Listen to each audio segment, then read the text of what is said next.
더마카와 함께 시선 집중의 문을 열겠습니다. 어서 오세요. 네, 안녕하세요. 더마카입니다. 오늘도 삐딱선 정신에 입각해서 주요 뉴스 챙겨드리겠습니다. 그 전에 우리 촌철님들의 아침 인사부터 챙겨드리겠습니다. 에라이님, 촌철님들 오늘 중복이래요. 삼계탕이라도 드시고 힘내세요. 라는 인사 보내주셨고요. 네, 저는 어제 미리 먹었습니다. 네. 아, 예, 네, 알겠습니다. 이거 안 읽으려고 그랬는데 읽게 만드시네. 7455님이 네. 오늘은 복날 창원으로 출장 갑니다. 더마카님, 종배 형님에게 초복날 삼계탕 얻어 드셨나요? 안 드셨다면 오늘 드세요. 저는 먹었어요. 네. 정말 얄미운, 네. 아이고. 그냥 국물이 방송 심의에 걸리는 말 할 뻔했네요. 네, 국물이 끝내줬어요. 네. 알겠습니다. 오래오래 건강하게 사시길 바라며. 네. 짱가님, 이 더위에 수해 지역에서 봉사하시는 모든 분들 복 받으세요. 아, 정말 고생 많이 하십니다. 그러니까요. 네. 특히나 또 어제 그저 폭염이지 않았습니까? 네. 그때 햇볕 아래서. 근데 뭐 수해 현장에서는 사실은 그 아주 따가운 햇살이 필요하기도 한데 아무튼 또 복구에 열심히 일하시는 분들 입장에서 좀 많이 더우셨고 힘드셨을 것 같은데 고생 많이 하고 계십니다. 네. 네. 그리고 공진단님, 고3 때까지 많던 잠이 나이 드니 점점 없어집니다. 그렇죠. 왜 그렇게 인생은 거꾸로 가는 걸까요? 아, 그래요? 저는 아직 잠이 많아가지고. 아니 고3 때는 잠이 좀 없어야 되는데 그때는 많고. 아, 그죠? 그건 또 그렇죠. 네. 전 지금도 잠이 많아가지고 새벽마다 일어나기가 힘든데 공진단님 그 덕에 일찍 깨니 청소하고 좋네요 라고 올려주셨는데 잠이 없으신 겁니까? 공진당 효과 아닌가 싶기도 합니다. 아, 공진단 엄청 비싼 거죠? 몰라요. 안 먹어봐서 모르겠어요. 저 삼계탕 말고 이거 사주시면 안 돼요? 공진단? 자, 빨리 넘어갑시다. 네. 얼마 전에 생일이었는데 선물도 네. 안 주시고 이거 주세요. 공진단. 넘어갑시다. 지금 방송이 지금 김영란법에 그 해당이 될 수 있다는 점을 유념해 제가 주시기 무슨 바랍니다. 권한이 있어서 김영란법에 해당돼요. 언론인도 해당이 됩니다. 네. 참, 알겠습니다. 뉴스와 분석이 함께하는 JB타임즈 본격적으로 시작을 해보겠습니다. 네. 오늘 챙길 첫 번째 뉴스 어떤 건가요? 네. 서울 양평 고속도로 논란과 관련된 후속 보도가 계속 나오고 있는데요. 어제 이어서 전해드리겠습니다. 이번에는 오마이뉴스가 보도한 내용이 있는데 허영 더불어민주당 의원실을 통해서 들어온 내용을 보도를 했습니다. 그 국토부가 지난해 3월에 용역 발주를 줬고 5월에 보고가 있었고 이 이야기는 여러 차례 전해드린 바가 있지 않습니까? 네, 저희가 어제 이 시간에도 10여 차례 회의를 했다더라 이 얘기를 전해드렸잖아요. 그런데 그 과정에서 국토부는 구두 보고만 받았다라고 얘기를 했다고 합니다. 네. 국토부 관계자가 용역업체로부터 종점이 변경돼야 한다는 제안서를 받은 적이 있느냐라고 하는 질의에 뭐라고 답변을 했냐면 없다. 회의 때 차트를 보면서 구두로 보고를 받았다라고 답변을 했다고 하고요. 이 관계자는 양서면이 아닌 강상면으로 종점을 변경해야 한다는 용역업체의 제안을 국토부는 듣기만 했다는 것이냐라는 질의에 그렇다라고 대답을 했다고 합니다. 이해가 되십니까?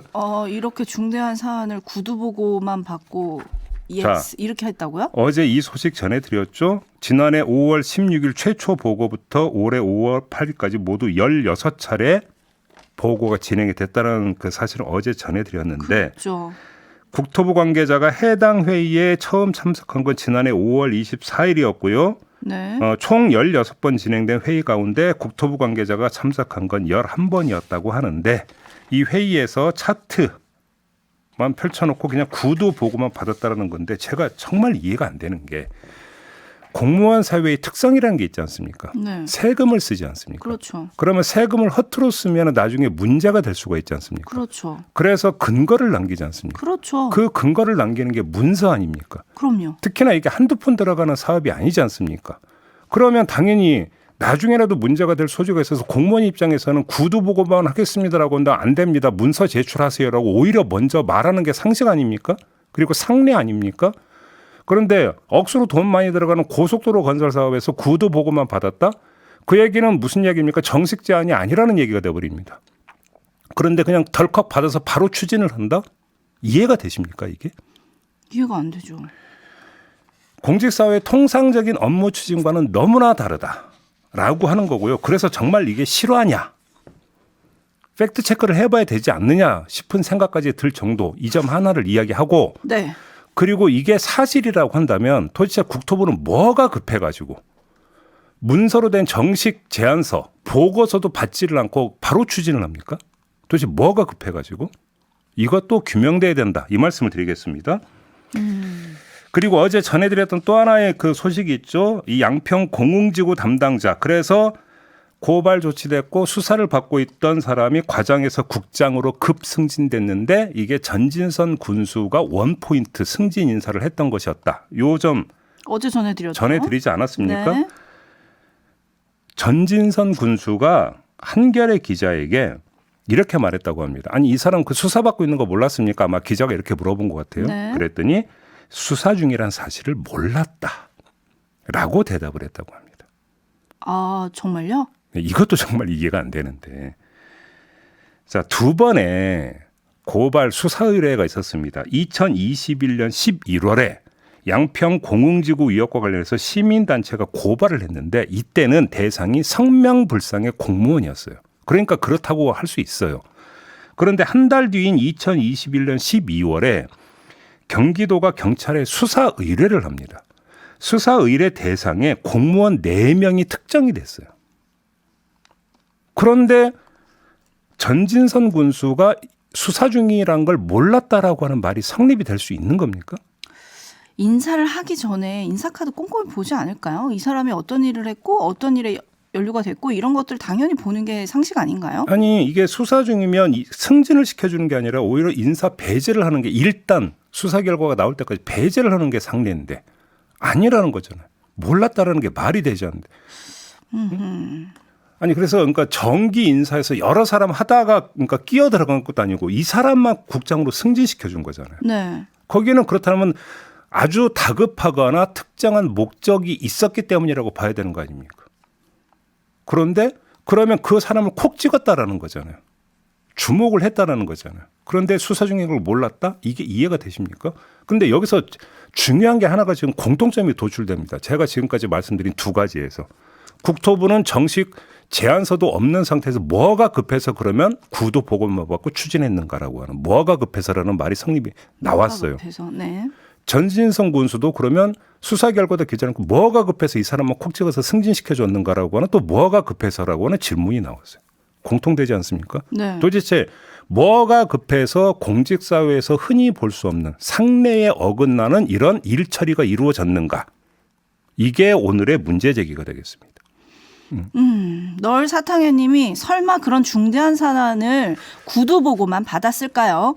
혹시 나중에 구두 신고 보고받았다라는 게 와전된 거라고 하지 네, 않을까요? 이거는 아재 개그로 간주를 하도록 하겠습니다. 박한숙님이 몰랐다 하면 통과 아닙니다. 통과 안 됩니다. 라는 댓글도 남겨주셨습니다.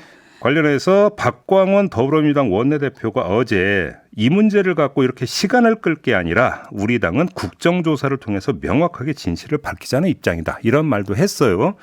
여기서 주목할 건 시간을 끌 게 아니다라고 하는 대목인데 100% 공감합니다. 하루라도 빨리 어떤 방식이 되든지 간에 의혹을 털었으면 좋겠다. 국민들 입장에서 이 말씀은 누구라도 드릴 수 있는 거 아니겠습니까? 그러면 시간을 끌지 않을 수 있는 방법이 뭐냐? 근데 지금 국정조사 같은 경우는 국민의힘이 일단 지금 반대를 하고 있는 상황 아니겠습니까? 근데 이 문제는 전에 한번 말씀을 드렸기 때문에 간략하게만 말씀을 드리면 이거는 여야가 합의를 해서 하면 좋은데 합의가 안 되면 합의를 이끌어내는 것은 결국은 여론의 힘이다. 라는 말씀을 저번에 드린 바가 있습니다. 그리고 여론이 어떤 그 조성되는 가장 결정적 계기는 국토위 전체 회의가 될 것이라는 말씀도 드렸어요. 그때 국토위 전체 회의가 예정이 되어 있었는데 수해 때문에 연기가 됐었죠. 그렇죠. 그게 이제 다음 주에 열린다는 거 아니겠습니까? 네, 다음 주 수요일 26일. 네, 요때가 아마 분기점이 될 가능성이 있다라는 말씀을 다시 한번 드리면서 넘어가도록 하겠습니다. 네, 그 자리에 원희룡 국토부 장관도 출석을 하기 때문에 청문회급이 될 거다. 이런 전망이 벌써부터 나오고 있는데요. 어떤 얘기가 오고 갈지 저희도 계속 시선 집중하겠습니다. 네. JB타임즈 다음 주목할 뉴스는 어떤 건가요? 이 코인 논란의 당사자였던 김남국 의원에 대해서 국회 윤리특위 윤리심사자문위원회가 제명을 해야 한다고 권고하기로 했다고 합니다. 유재풍 윤리심사자문위원장이 기자들한테 뭐라고 이야기를 했냐면 가상자산과 관련해 제대로 된 소명이 안 된 부분이 있는 점과 그동안의 거래 내역 등 여러 가지를 고려했다. 이렇게 이야기를 했다고 합니다. 자, 그러면 앞으로 절차가 어떻게 되는 것이냐? 이건 윤리심사 자문위원회니까 여기서 제명 권고가 이루어지면 이게 윤리특위로 넘어가게 됩니다.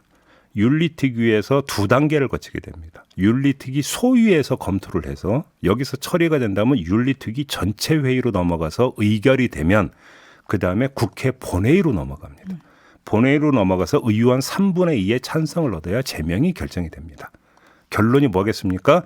내년 총선이 실시되기 전에 과연 본회의 의결까지 가능하겠느냐? 제가 볼 때는 아마 안 될 가능성이 99%다. 이렇게 봐야 되지 않겠느냐라는 겁니다. 많은 언론은 본회의 표결에 들어가면 민주당이 어떤 선택을 할 거냐 여기에 초점을 맞췄는데 JB는 또 다른 내용을 지금 짚어주고 계시네요. 그렇습니다. 제가 지금 절차를 장황하게 말씀을 드리지 않았습니까? 그 절차가 결국은 뭐겠습니까? 시간이 걸린다는 이야기가 되겠습니다. 그런 거 아니겠습니까? 그래서 본회의에서 시험대에 서는 것이 아니라 시간 싸움으로 갈 가능성이 있다. 이렇게도 볼 수 있는 거 아니겠습니까? 아까 박광훈 원내대표가 양평고속도로 관련해서는 시간을 끌 게 아니다라고 했잖아요. 네. 그럼 이거는 시간을 끌 문제인가요? 민주당이 고의적으로 시간을 끈다고까지는 제가 말씀을 안 드리겠습니다만, 저 여야 공이요. 네, 여야가 경론을 벌이다가 시간이 소요될 것이다라는 최대한 가치 중립적 표현을 하도록 하겠습니다. JB의 전망이 맞을지 요것도 그리고 집중하겠습니다. 하나 더 전해드릴 게 네. 있는데 유재풍 위원장이 전한 소식이 하나가 더 있습니다. 네. 국회의원 299명 가운데 11명이 암호화폐 보유를 신고했다. 오호. 라는 사실도 어제 전했습니다. 11명이. 11명이. 네. 그러면 김남국 의원을 제외한 10명의 암호화폐 보유, 거래 이것도 당연히 들여다봐야 되는 거 아니겠습니까? 이게 되고 있는 겁니까? 제가 조금 전에 윤리특위를 거치면서 시간이 오래 걸릴 가능성이 있다라고 하는 그 전망을 했던 근거 중에 하나가 이것일 수도 있습니다. 어허. 그러면 김남국 의원 징계를 추진하려면 다른 암호화폐를 보유했던 의원들 문제도 다 들여다본 다음에 형평성 있게 처리해야 되지 않겠느냐라는 얘기가 나오겠습니까? 안 나오겠습니까? 나오겠죠. 그런 점에서 주목할 거고 또 한 가지는 김남국 의원 제명 권고안 처리 문제와는 별개로 그러면 김남국 의원과 동일하게 거기에 준해서 암호화폐를 갖고 있는 의원들에 대한 조사도 이루어져야 되는 게 맞는 거잖아요. 그건 징계와는 또 별도로라도 당연히 해야 되는 거 아니겠습니까? 어떻게 하는지 한번 지켜봅시다. 네, 관련해서 어제 자문위가 이렇게 얘기를 했거든요. 그 11명 중에서 일부 의원들은 이해충돌 소지가 있는 의원들이 있다. 그러면 더더군다나 그렇게 되는 거죠. 그래서 그분들을 어떻게 할 거냐. 국회의장이나 소속 정당에 통보할 예정이다. 그리고 의원 본인 동의 등을 거쳐서 가상자산 보유 내역을 관보에 게재하겠다라고 했는데 이게 또 본인의 동의를 또 거쳐야 되는 문제가 있긴 하나 그 전에 일단 이해충돌 소지가 있는 의원들은 국회의장이나 소속 정당에 통보가 된다고 하니까요. 처리를 어떻게 할지 이것도 좀 시선 집중해야겠네요. 이게 이제 제가 좀 제 기억이 맞다면 6월 말까지 자진 신고를 하도록 해서 나온 결과일 거예요. 그런데 이제 법이 바뀌었기 때문에 그 암호화폐 가상자산도 재산 신고 내역에는 포함이 되는데 그게 아마 이제 내년분부터 그러니까 연말에 신고하는 것에 그러니까 해당이 될 겁니다. 그러면 지금부터 연말까지가 시간이 있는 것이죠. 그러면 이때 어떻게 할 것이냐라는 게 이제 각 정당에 던져진 다시 숙제가 된다라는 이야기고 이게 김남국 의원 징계 문제하고 연동이 될 가능성이 높다. 이렇게 정리를 해야 될 것 같다라는 말씀입니다. 네, 이 문제도 계속 시선 집중해야 할 것 같고요. JB타임스 다음 주목할 뉴스는 어떤 겁니까? 어제 하루 종일 또 논란이 됐던 한마디가 있죠. 김영환 충북지사가 어제 도청 신관 1층 민원실 앞에 마련된 합동분향소를 방문해서 사랑하는 가족을 잃고 한없는 고통을 당하고 계신 유가족들에게 진심으로 사죄의 말씀을 올린다고 말을 했습니다. 그리곤 이런 말을 덧붙였는데 들어보시죠. 컨트롤타워 이제 책임자이신 지사께서 심각성을 좀 너무 늦게 파악하셨다라는 이제 비판이 있어요. 저도 그런 아쉬움이 있는데 제가 거기 갔다고 해서 상황이 바뀔 것은 없다고 생각합니다. 워낙 이게 지금 골드타임이 짧은 그런 상황에서 전개됐고 임시 제방이 붕괴되는 상황에서는 어떠한 조치도 또 생명을 구하는 데 어려움이 있었다고 생각하는데 어떻게 들어야 됩니까? 어쩌면 그렇게 똑같을까? 윤석열 대통령이 우크라이나에 간 걸 두고 논란이 일자 대통령실 관계자가 했던 말 기억나시죠? 기억나죠? 거의 싱크로율 99% 아닙니까? 네. 아무튼 이 점 환기시키면서 이후 논란이 일었고 그러니까 김영환 지사가 기자들 앞에서 또 한 말이 있는데 이건 제가 대신 읽어드려야 될 것 같습니다. 오디오가 없어서. 내가 현장에 일찍 가서 지휘, 통제, 구조 등을 하지 못한 게 잘못인데 그렇게 하지 못한 것과 대형 참사라는 것을 인지하지 못한 것을 자책하고 안타까움을 표현한 것이다. 자책하고 안타까움을 표현하는 차원에서 조금 전에 들었던 그 말을 했다라는 겁니다. 이건 한마디로 국민 이해력 테스트다. 제가 이때 떠올렸던 단어가 있었습니다. 킬러 문항입니다. 이거야말로 킬러 문항이다. 이해가 안 된다. 앞에 말과 뒷말이 연결이 안 되는데 김영환 지사는 연결이 된다는 거 아닙니까? 그래서 정말 난도가 최고 난도의 말이다. 이런 말씀을 드리는 거고요. 하지만 제가 본 바로는 앞말은 당당한 항변이고 뒷말은 구차한 변명이다. 이런 말씀을 드리겠습니다. 네, 닮은 살갈님은 이 말을 듣고 이 단어를 떠올리셨대요. 염치. 네. 네, 요 말 전해드리고요. 제이비타임즈 다음 주목할 뉴스는 어떤 겁니까? 서울 초등학교 교사가 학교에서 숨진 채 발견이 되지 않았습니까? 이에 자신을 공무원, 아마도 교사인 것 같아요. 공무원이라고 밝힌 분이 프로필 사진을 검은 리본으로 바꾸고 그 밑에 23, 7, 18 꽃다운 나이에 세상을 떠난 선생님께 마음 깊이 애도를 표합니다라는 그리고 애도를 표합니다. 고인의 명복을 빕니다라는 문구를 넣었다고 합니다. 그랬더니 한 학부모가 메시지를 보냈다고 하는데요. 그 내용이 뭐였는지 잠깐 들어보시죠.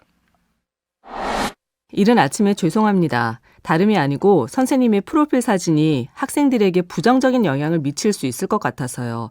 아이들 어린데 선생님의 행동 하나하나가 다 큰 영향을 준다는 거 아시죠? 아직 사실관계도 판명나지 않은 일로 이렇게 추모한다는 걸 드러내는 건 아닌 것 같아서 연락드립니다. 아이들이 상처받을 수 있으니 언급 자제 부탁드립니다. 논란의 소지가 좀 있는 것 같아요. 그러니까 이 공무원은 직장인 익명 커뮤니티 블라인드에 이 사연을 올리면서 한마디를 붙였는데 사실 이게 모든 걸 함축하고 있습니다. 추모하는 마음도 표시하면 안 되냐. 이런 말을 덧붙였거든요. 제가 여기다 굳이 더 뭐를 붙이겠습니까? 이 공무원은 그냥 교사의 죽음을 애도한 것이에요. 다른 거 아무것도 없어요. 왜 죽음에 이르게 됐는지에 대한 언급은 일체 없습니다.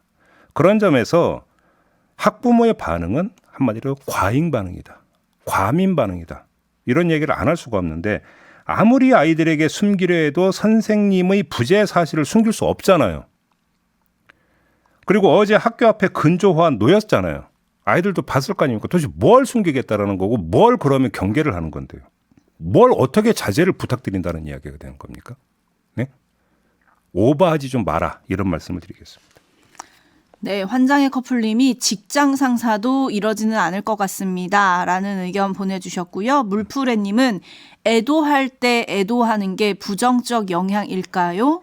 라는 물음 보내주셨고 파란하느님은 이런 메시지가 부적절해 보입니다. 아이들에게 어떤 영향을 줄지 좀 생각을 해보자 라는 댓글이 많이 들어오고 있네요.